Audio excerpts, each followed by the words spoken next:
Hello everybody, this is Shady here, and today we're going to talk about Silent Hill F. So obviously, a couple days back, it was at the PlayStation Showcase, or the State of Play, and we finally got a release date. So it turns out Silent Hill F will be out on September 25th, which is quite surprising.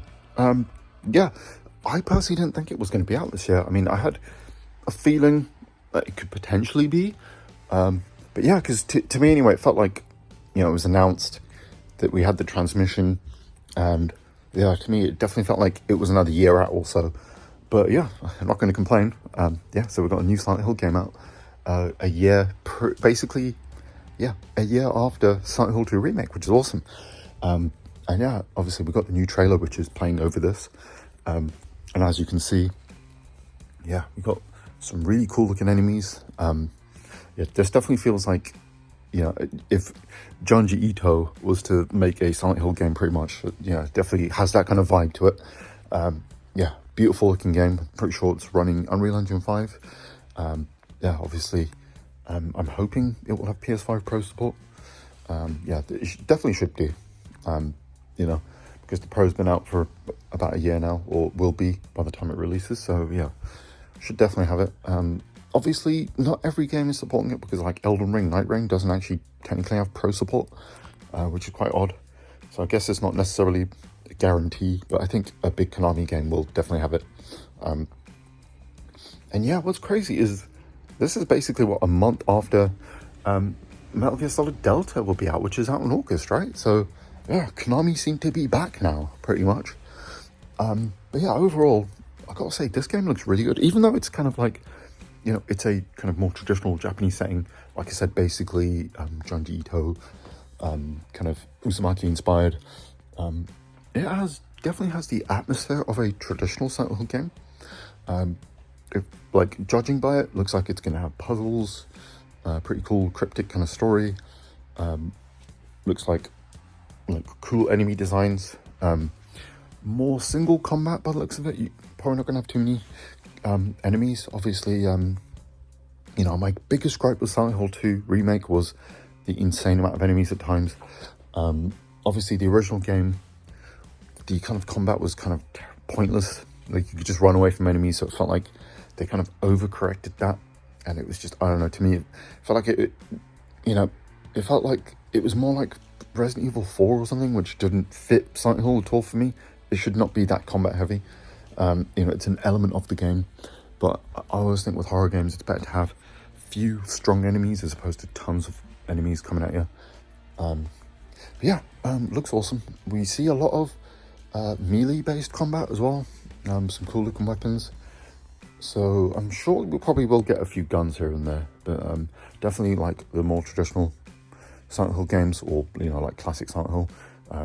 It's definitely more just regular weapons and stuff, which is cool. And yeah, another thing I quite like is we get to see damage on Honeyko as well when she gets attacked by enemies, which is really cool.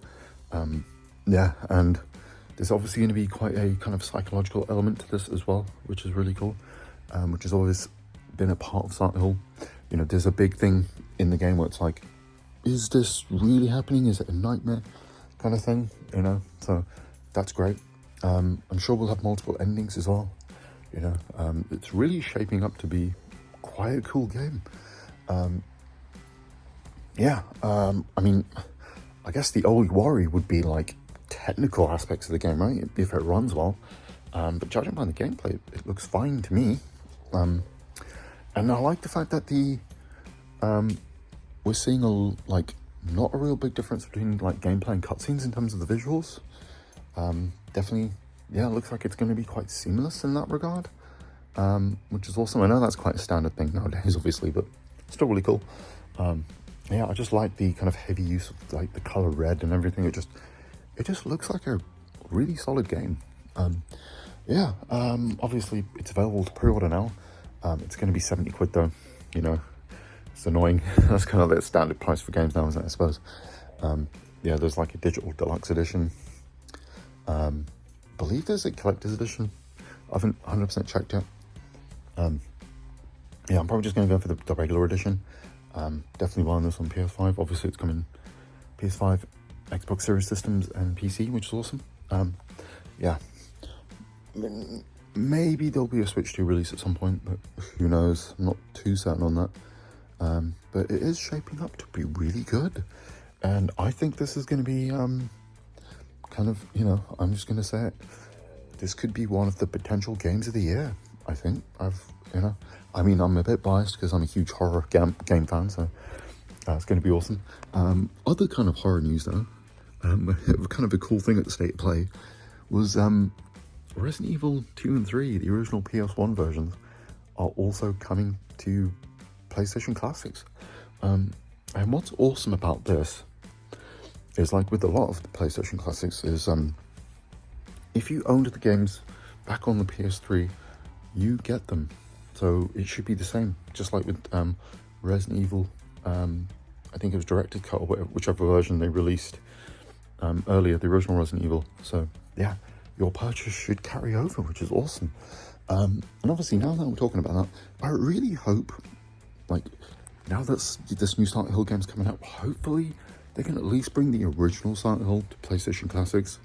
You know, I would personally prefer like a master collection, like a lot of us have said. But if they can at least bring these, like, all of these games over to PlayStation Classics, I think we'd be happy, you know? Silent Hill 1, 2, 3 at least. Hopefully 4 as well, and, you know, some of the PS3 and PSP games would be cool. Yeah, at least start off with Silent Hill 1. Like, it'll be perfect. Just maybe just before or after F, you know, be really cool. You know, I think us Silent Hill fans just want an accessible way to play the classic games. Because, you know, they're quite bloody expensive now, and you have to own the old consoles. And there's no great PC versions. You know, you either have to fork out for the original versions, or you have to do emulation, which is, yeah, it's not great. And yeah, let's not get started with the Silent Hill HD collection. That's not even worth talking about. So, but anyway, that's pretty much all I have to say. I'm really excited for this game. I think it's going to be awesome. Yeah, I'm going to get my pre-order in pretty much straight away, and can't wait. Obviously, when I've played the game, definitely going to do a review on it, because yeah, I'm really excited. And obviously, after this, we have, like, was it Silent Hill Townside, which is like a modern setting, which should be cool. Completely different team as well. And yeah, I'm pretty certain Silent Hill 1 is getting remake as well, because we know Bloober Team and Konami have already kind of announced that they're working together for the next game, or for a new game, and it's pretty obvious it's going to be Silent Hill 1 remake. They're not going to do 3 because you need to do 1 before 3. So yeah, I'm really excited for that. But anyway, guys, have a great rest of your day.